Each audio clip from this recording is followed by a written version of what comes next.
Bienvenido al lugar donde cuando oigas trotar tienes que pensar en cebras. Hoy vamos a hablar del síndrome de Sjögren.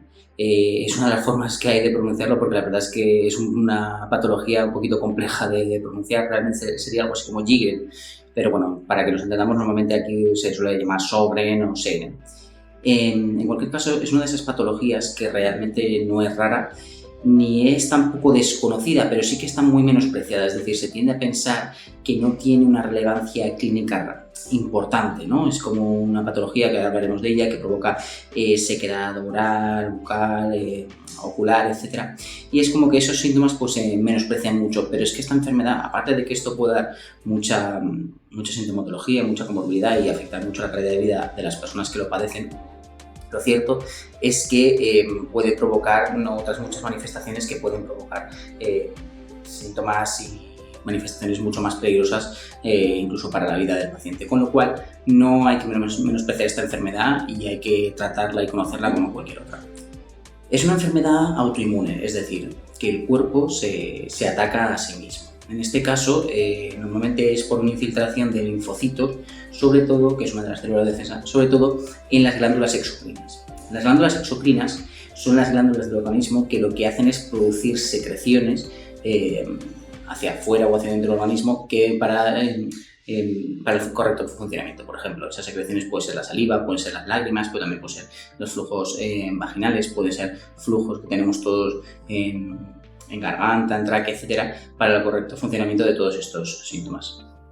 Cuando esto falla, pues podemos tener las manifestaciones que hemos comentado antes.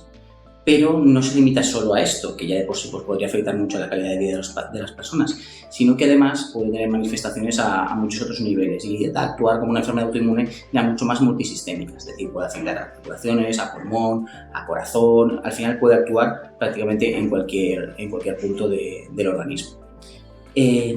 Como he dicho, fundamentalmente el problema es una infiltración por linfocitos de estas glándulas, pero que afecta a otros órganos. ¿Y qué clínica da esta patología? Bueno, como hemos comentado, va a dar sobre todo y fundamentalmente sequedad oral y ocular, es decir, va a tener disminución del flujo de saliva y disminución del flujo lacrimal. Y eso, pues que parecen síntomas menores, pueden afectar mucho la calidad de vida de estos pacientes. Pero esto no se limita ahí, también podemos tener sequedad a nivel de la garganta, provocar tos, problemas para tragar, etc. Incluso en las mujeres pueden tener disminución de flujo vaginal, que es lo que puede provocar molestias en las relaciones sexuales, etc. Pero como hemos comentado antes, no solo se limita, que no es poco, se limita a estos puntos. Podemos tener artralgias, es decir, dolor articular, pero esas artralgias pueden incluso evolucionar a artritis, es decir, llegar a una inflamación de las articulaciones llamativa. Además, pueden haber síntomas como la astenia, es decir, el cansancio llamativo, y de hecho esto es uno de los síntomas más invalidantes que hay y que muchas veces se tiende a menospreciar porque al final es un síntoma muy específico que no afecta a la mortalidad, es decir, la persona está cansada como casi todas las enfermedades autoinmunes, que es uno de los síntomas que más molestan a la persona, pero que más complejo es el tratamiento, ya que los tratamientos que hay no suelen mejorar mucho este punto.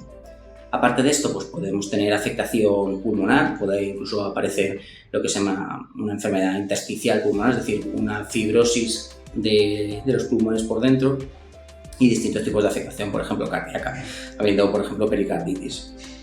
Es muy típica, aunque no es muy frecuente, la aparición también de mononeuritis o de polineuritis, es decir, afectación de los nervios que pueden dar lugar a hormigueos, falta de alteraciones de la sensibilidad, etc., sobre todo en las manos, en los pies. Y por último, es muy importante también saber que el Sjögren se asocia a la aparición de linfomas. Los linfomas son una patología maligna que consiste en una malignización de las células de defensa del organismo.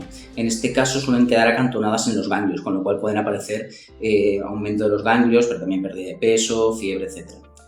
No todos los pacientes con Sjögren que tienen ganglios significa que tengan un linfoma. Muchas veces pueden ser ganglios reactivos, es decir, crecimientos benignos de esos ganglios, pero que pueden ser molestos, incluso asociarse también a fiebre, etc. Con lo cual, el diagnóstico y el manejo de estos pacientes puede ser extraordinariamente complicado y complejo. ¿Cómo diagnosticamos entonces a los pacientes con síndrome de Sjögren? Pues hay varios factores. Primero tenemos que tener una clínica compatible, por supuesto, pero hay que tener en cuenta que, por ejemplo, si un Sjögren empieza de forma precoz, normalmente se suele presentar en mujeres de edad media de la vida, alrededor de 50, 60 años, pero sí que es cierto que hay veces que se presenta antes. Cuando se presenta antes, tiene la puñetería de que, como estas personas normalmente tienen más reserva funcional a nivel de glándulas, etc., no suelen presentar tanta sequedad oral y tanta sequedad ocular, con lo cual es más difícil sospecharlo. Puede presentarse directamente como con las complicaciones sin haber aparecido la sequedad, con lo cual es más difícil pensar en la posibilidad de que eso pueda tratarse en un síndrome de Sjögren. En cualquier caso, hay que tener una clínica compatible, bien sea por sequedad oral o ocular o alguna otra de las manifestaciones que hemos estado comentando. Y tenemos que objetivar esto de alguna forma y además demostrar sus características inmunológicas. Ten en cuenta que toda persona que tenga toda una persona que tenga unos síntomas de sequedad oral ocular, tendremos lo que se llama un síndrome seco. Pero no todos los pacientes con un síndrome seco significa que tengan un síndrome Sjögren. El síndrome seco puede ser debido a cualquier otra patología que afecte también a estos órganos, como por ejemplo, más raro, pero una enfermedad por IgG4, una amiloidosis, una sarcoidosis, que ya hablaremos en su momento de todas ellas. Pues todo esto puede llevar también a la aparición de un síndrome seco, pero son causas más raras todavía. Sin embargo, sí que es muy frecuente la aparición, por ejemplo, con tomas de fármacos, ¿no? Hay muchos fármacos, por ejemplo, antidepresivos, provocan unos síntomas muy parecidos en cuanto a sequedad. Por lo tanto, hay que excluir siempre esas causas también. Y luego también, por ejemplo, puede aparecer en pacientes con disautonomía. También puede haber esta disminución del flujo salivar, del flujo ocular, etc. Con lo cual, al final, tener síndrome seco no es sinónimo de síndrome de Sjögren. Para decir que es un síndrome de Sjögren, lo que tendremos que hacer es objetivar que eso es de causa inmunológica, que ahora veremos de esto. Segundo punto sería objetivar que hay efectivamente una disminución de ese flujo, ya no solo por síntomas, sino por pruebas que se muestra esa disminución. Tenemos para eso el test de Schreiber. El test de Schreiber consiste en poner un papel secante en el ojo y ver hasta dónde llega la lágrima. Hay unos valores determinados, pero bueno, si se moja poco ese papel secante, tenemos que el test de Schreiber es positivo, es decir, que no se genera suficiente lágrima. Y para manifestar y para valorar la actividad de las glándulas salivares, lo que se suele hacer es una gammagrafía.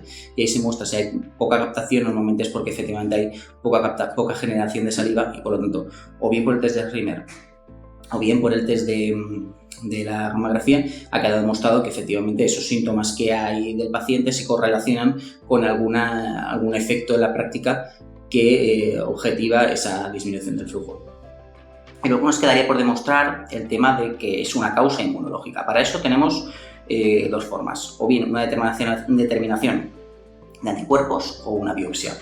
La determinación de anticuerpos, los pacientes con Sjögren suelen ser positivos para ANA, los famosos anticuerpos antinucleares.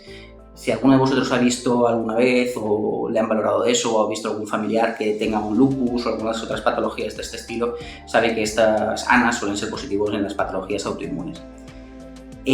ANAS es una forma de hablar en genérico y luego hay que buscar cuál en concreto es el que tiene cada patología. Concretamente, el Sjögren se asocia a la presencia de ANAS tipo anti-RO y anti-LA. Hay otros tipos, por ejemplo anti-RO52, pero bueno, quedaros con anti-RO y anti-LA.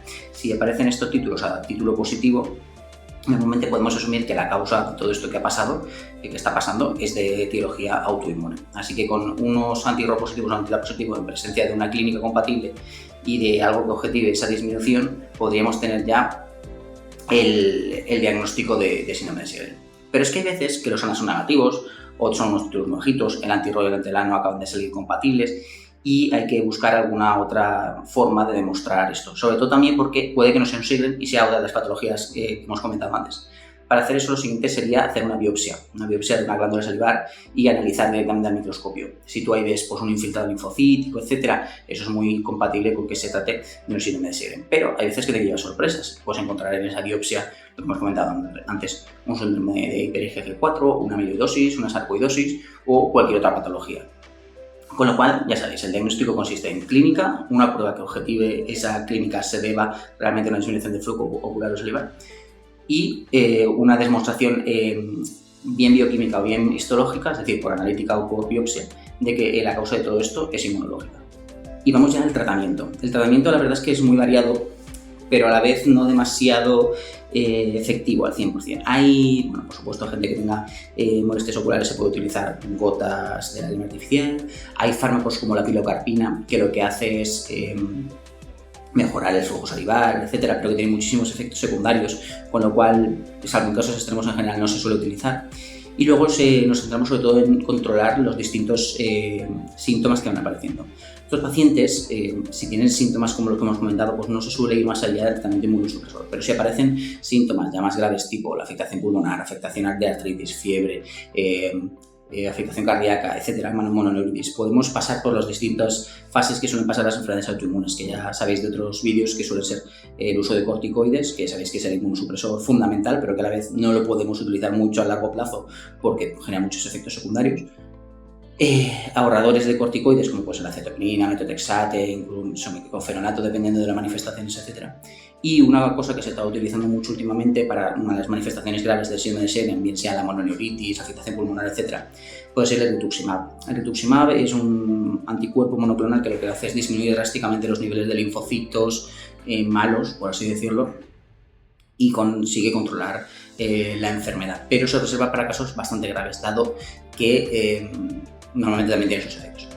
El problema de esta enfermedad es que a veces los síntomas son solo, entre comillas, pues astenia, sequedad, un poquito de artralgia, que son muy invalidantes, pero a veces o bien porque se menosprecian o bien porque no se quieren asumir los efectos secundarios de los otros tratamientos, pues es complicado tratarlos. Además, tened en cuenta que los síntomas como por ejemplo la astenia mejoran muy poco con el tratamiento, con lo cual es una enfermedad que para el que lo sufre y también para el médico que lo lleva puede ser muy desesperante, porque es verdad que el rango de manejo que podemos tener para ciertos síntomas es limitado. Por suerte, para las manifestaciones más graves sí que hay cosas que se pueden hacer y bastante efectivas. Así que ya sabéis, síndrome de Sjögren es el síndrome seco, es decir, disminución del flujo oral, ocular, etcétera, pero que no es solo eso, sino que presenta otras manifestaciones mucho más llamativas, como pueden ser artritis, fibrosis pulmonar, afectación cardíaca, etcétera, que hay que demostrar que ese síndrome seco es causado por algo inmunológico, bien por la presencia de un anti-RO, anti-LA o por una biopsia, y que hay tratamientos, pero es cierto que algunas manifestaciones más molestas, como puede ser la astenia, como puede ser la sequedad, etcétera, pues puede ser difícil de manejar. Espero que os haya gustado y nos seguimos viendo.